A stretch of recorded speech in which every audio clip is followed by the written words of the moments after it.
Step right up, folks. You are now entering It's a Circus, where motherhood, womanhood, and self care aren't always a show stopping act, but they're certainly entertaining.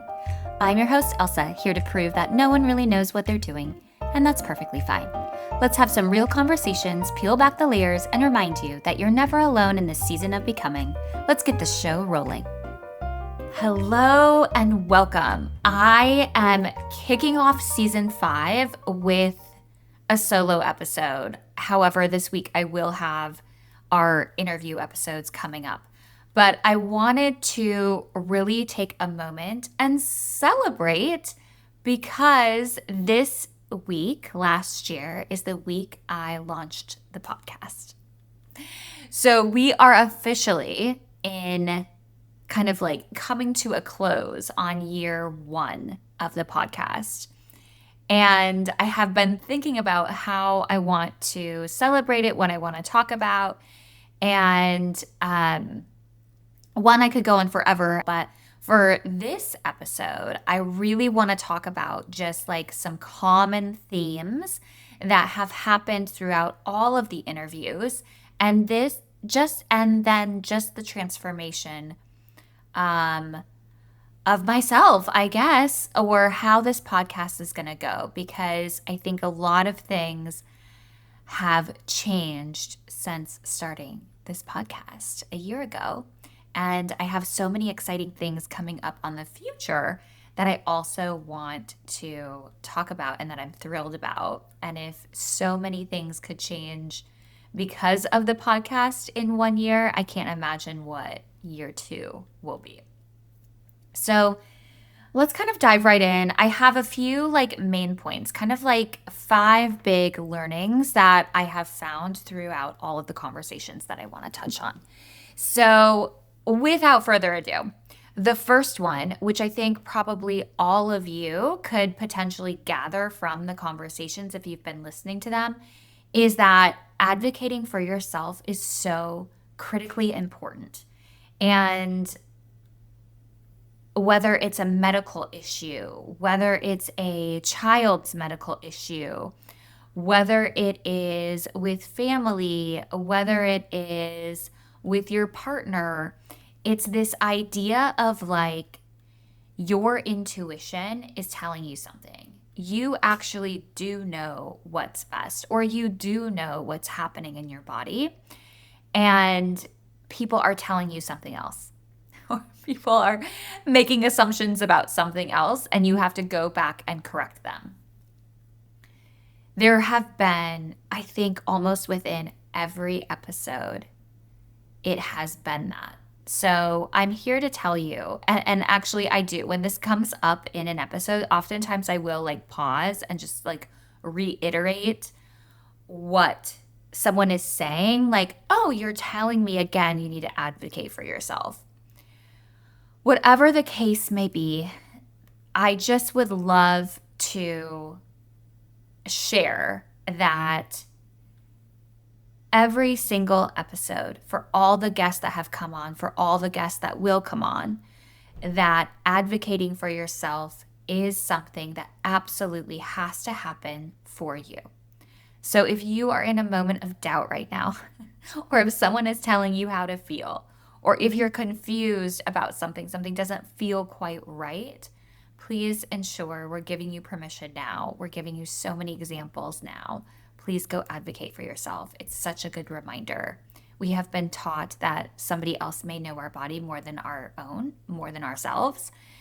Or we are taught to know that maybe there's an expert about a baby when we are the ones that are actually the expert on our child. So something to think about. I'm always amazed and surprised, and want to make sure that we continue these stories of how we're advocating and winning when we advocate for ourselves. The other thing that I think is no surprise that has come from kind of this year of chatting is that we are way more alike than different. And there are so many different flavors of motherhood, womanhood, raising a family, depending on where we are, what our beliefs are, what our culture is, what our family is, what the makeup of our family is. Those are the differences. But there is a similarity between a lot of them. And it's like different backgrounds, but same feelings, different lives, but like the same identity rebuilding and crisis and questioning. It's the same guilt, right? But we come up with the same type of questions and the questions that we ask ourselves. So it's just interesting because it's like every time I'm like, oh my gosh, I can't wait for this story to come out. And all of these stories are really powerful and very inspiring. Um, but I'm not hearing something new. We're hearing something deeply familiar. And oftentimes, those deep feelings aren't articulated, but you can understand where that person is coming from. Or she's not saying the exact thing that maybe you went through, but the sensibility around it, the feelings around it are often the same and similar. So, yes, we are a lot more alike than different. And so, when you see that mama struggling in the park, when you see that mama walking with a stroller, um, thinking about your own feelings around how some of those things have happened, this idea of it's more common than not, I think is something really powerful and something to think about when we are judging or not judging or anything, but the similarities are a lot more than the differences. And the other thing with that, is this idea of feeling that we have to mother in isolation for fear of judgment, fear of not being strong enough, fear of all of the things. And I think what I continue to hear in all of these interviews is this idea of doing it by yourself, this idea of doing it hidden and alone, crowded in like potentially shame and guilt and all of this kind of stuff, makes every situation worse. So again, if we can do whatever we can to reach out for help, to find support, to find a way to not have to do this by ourselves, we are going to come to the realization that doing this alone is not the path forward and is not the most supportive path for you or for the child. So I'm using motherhood as a way to embody that because that's what we're talking about on that podcast. But even if we are to kind of peel the onion a little bit more, it's not just about that experience. It's about a lot of different transitions in our lives. And they become this big thing because a lot of times people don't talk about it or they don't share it. And when you're keeping that kind of locked away for whatever the reason may be, that's where kind of the crumbling starts to happen. And we get really hard on ourselves, or we create stories that are maybe not real, or we think we're the only ones that are going through it. It just is not the case. And so, again, this idea of like, find your village, find your tribe. Oftentimes, it can be very hard when you're in a dark spot to like reach out and try to find those communities. But if anyone is like struggling with that, or if you're noticing anyone in your family is struggling with that, finding a safe place and a community really does make a difference for people and their growth and their evolution. What goes hand in hand is asking for help.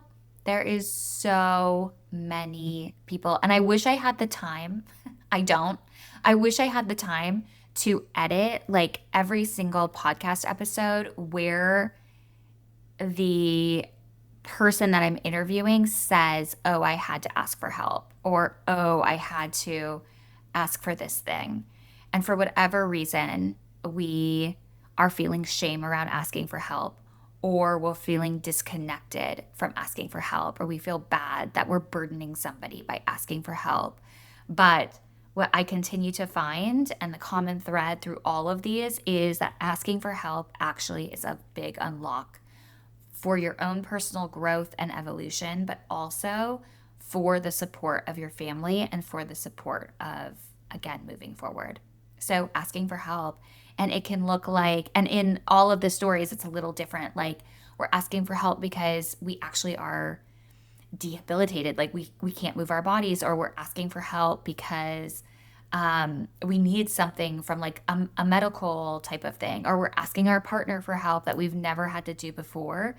These are all things, for whatever reason, we have felt as though it's been a burden.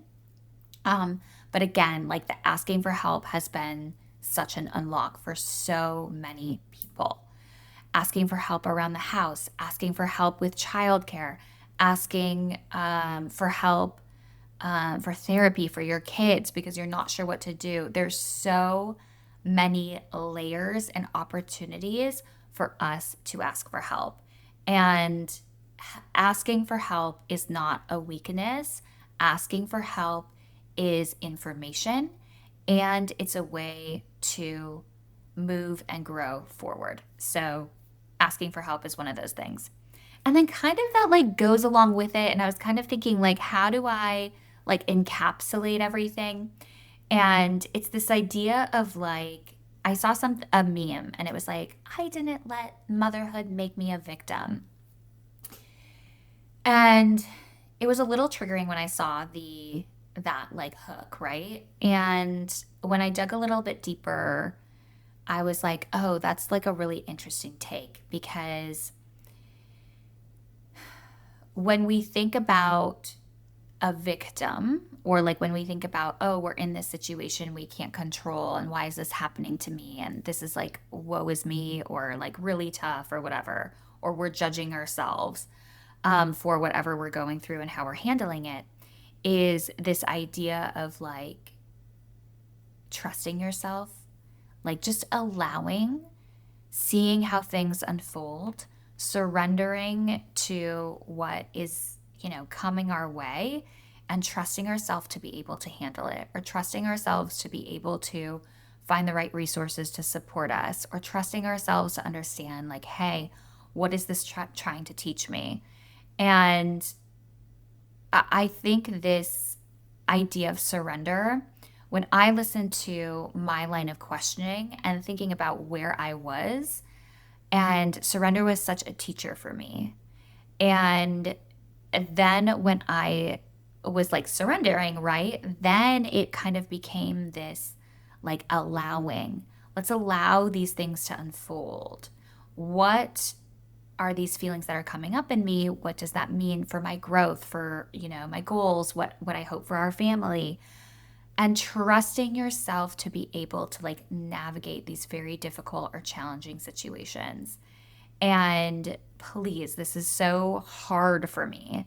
And I know it's so hard for a lot of us to allow, to trust, to not over control, over manage, over analyze all of these choices. But the constant teacher that I have found, and in so many of the conversations that I have had, is allow for things to come your way, allow for opportunities to show up, surrender to the circumstances, and not in a way of being a victim, but in a way of being like, what is this teaching me? What can I learn from this? What can I gather here? Who can I resource from?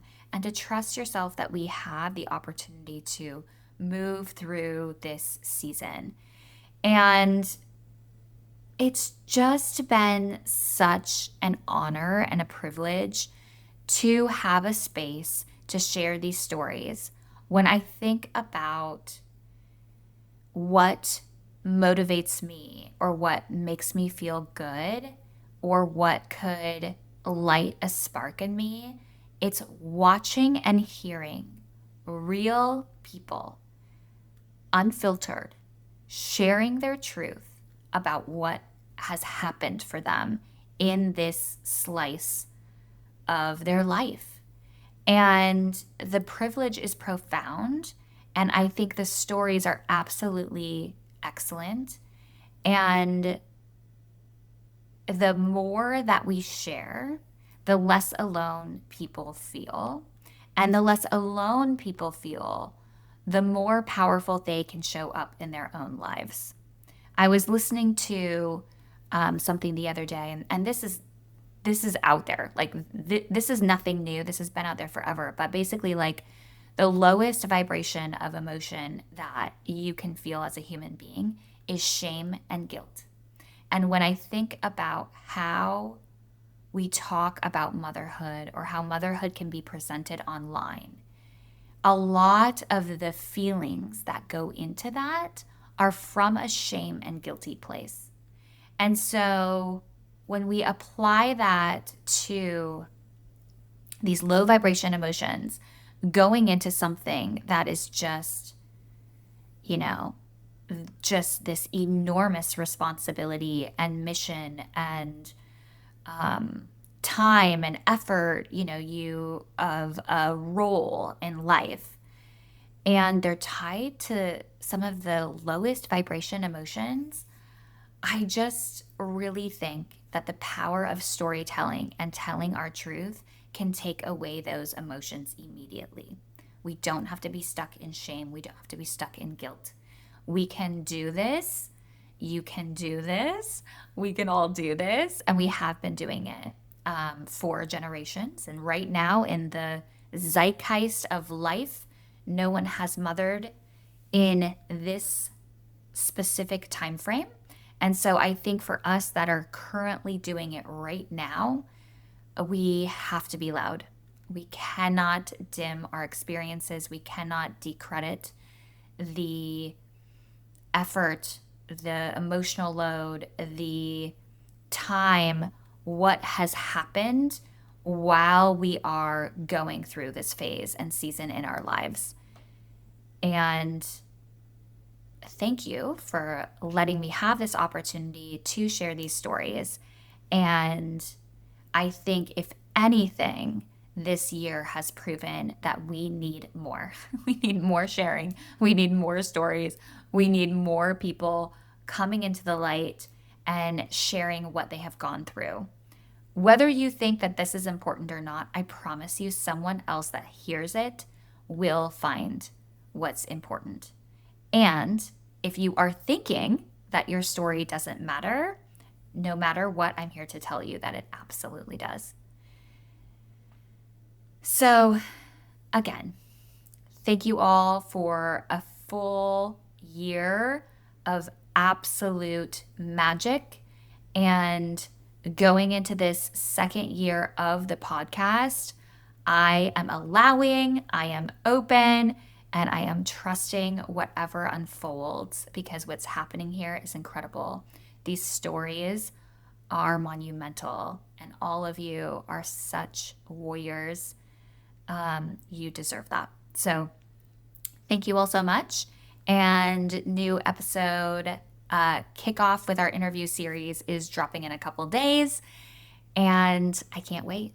Thanks for coming along. Share this episode with anybody. Let's keep this conversation and these stories going. And follow me along on social media as I start to open up the in-person studio, which is also happening and very exciting. So have a beautiful rest of your day. Thanks for listening to It's a Circus podcast. If today's episode made you feel a little less alone, share it with a friend who might need it too. We are building something special at the Turner Brothers Circus, a space for women in transition to find connection, laughter, and support as they navigate motherhood, identity, and taking care of themselves along the way. I'd love for you to be a part of it. Remember, you're doing better than you think. Stay grounded, stay real, and embrace that beautiful mess. And as always, the show must go on. Until next time.